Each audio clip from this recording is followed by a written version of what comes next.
Hello there. This is an astrological forecast for Libra for March of 2011. And this also applies if you have a Libra ascendant. So Libras, this month, there's going to be a great deal of focus on your work, how you feel of service, whether you feel what you're doing is useful and valuable, and also, of course, Librans, on your relationships.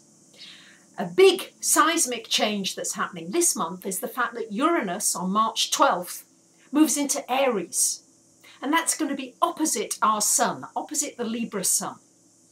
So you can expect, Librans, over the next 8 years, because it's there until 2019.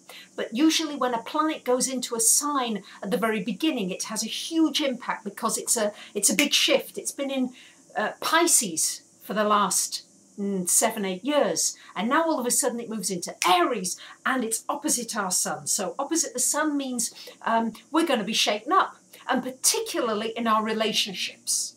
It's time for Librans to awaken to what they do in relationships.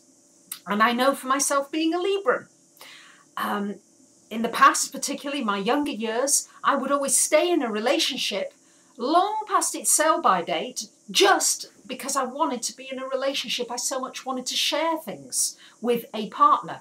Now I realise, being a Libran, I can share things with all of you and feel as though I'm sharing. So that fulfills that deep desire. It doesn't have to be with this one special person.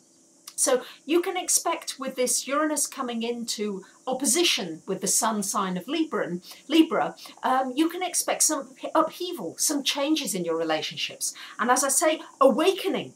Uranus is about a light bulb going on. Oh, wow, I didn't see I was doing that in my relationships. I didn't see I was giving away my power. I didn't see that somebody was maybe lying to me or not telling me the truth. I didn't see that I wasn't getting my needs met.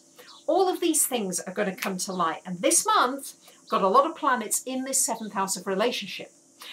Got Jupiter there for the next few months as well. So it's going to mean some growth, some new relationships coming into your life that you can learn from, that you can grow from, that may be very interesting, because with Jupiter there and with Uranus, these relationships could come in and out of your life quickly. 1, 2, 1, 2, all of a sudden you've met somebody, you think they're wonderful, and they've gone again. And then somebody else could come in. And these also can start off as friendships, because Uranus does rule friendships very much. So you may find yourself really attracted to somebody, their mind, the way they think. You think, wow, this is somebody interesting. And you may be with them for a while, and then all of a sudden you move on to something else or somebody else. So don't try to hold on to anything with this Uranus transit, because you won't be able to hold on and have maybe a feeling of a great deal of security in your relationships. As long as you're not looking for deep, committed security, as long as you can go with the flow a little more, then you're probably going to draw some very interesting people to you, Libras. And Libra, you are a mind sign, you're an air sign, so you do need that intellectual content as well in a relationship. And I think you're going to be able to get that, particularly this month after about the 12th of March. Watch out for some very interesting people coming into your life. Got a lot going on in your house of work, and Venus and Mars in this house of service. So it's a good time to put energy into your physical health. It's a good time as well to say what you want in your work area. And it's also a wonderful time to contribute, maybe to help people with some kind of healing. Any kind of the healing arts would come under this.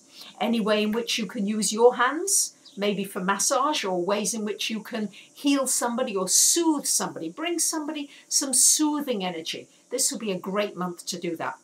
It's also a good month to look for work, to look for any kind of work that you're qualified in, and to put the energy out there, because this will be a good month for that to come in for you. With Pluto in this 4th house of home, yep, a lot is transforming in how you see home, how you see your security, whether you feel secure or not secure, and how you can create that security within yourself rather than needing it necessarily in physical things. This is a big transformation that many of you are undergoing, and you're at the beginning stages of it. It started around November of 2008, and this is going to go on for many, many years yet, for you to find security deep inside of yourself and the relationships and the people that you have, and that it doesn't come from the outside, because from the outside we never really find that true feeling of security that we're looking for. Your relationships. I'm seeing that clients, particularly now, many of my Libran clients with this first house Saturn, are needing to put some good structure into your life. It's really time. So, for example, I have a client who has wonderful writing talent, but she's never really put a structure to it. It's always been very haphazard, and she's procrastinated about making it into some kind of a business. Now she's starting to put structure in it. She's regularly writing articles. She's regularly submitting her work to various publishers, and she's starting to see some results. So it's very important, while Saturn is in our sign, to really not avoid putting structures into your life. Really force yourself. You may feel a little restricted. I know you don't like to feel restricted, but this restriction can bring you the results. Don't make the restriction too tight, but at least put some structure in place so that you can create the results in the goals, and particularly in your career and your work area and in your relationships that you really want to achieve. So if you really want a relationship, it's not going to be good enough to just sit back and maybe go online and look at some online sites. No, you need to get out and about and maybe go dancing and do something practical and in a way of a structure that will enable somebody to come into your life. Because this month, there's a strong possibility that somebody interesting can come into your life, but you do need to be out and about in order to receive it. Neptune, Venus in the last week of the month in your 5th house. This is great for anything creative, anything involving music, art, acting, theatre, media, all these areas, wonderful. And also good for children as well. Being with children, acting like a child, being with your own children. So there you have it, Libra. There is your month ahead. I wish you a wonderful month. For those of you that haven't seen the free available charts on my website, if you want to find your ascendant, your moon sign, if you want to look at your friends, if you want to look at a prospective partner's Venus and Mars, take a look on my website. You can just enter in the birth details and the wheel will come up, and you'll get a mini description as well of the planets in the various houses. So I thank you very much for listening, and I wish you a great month. Bye for now.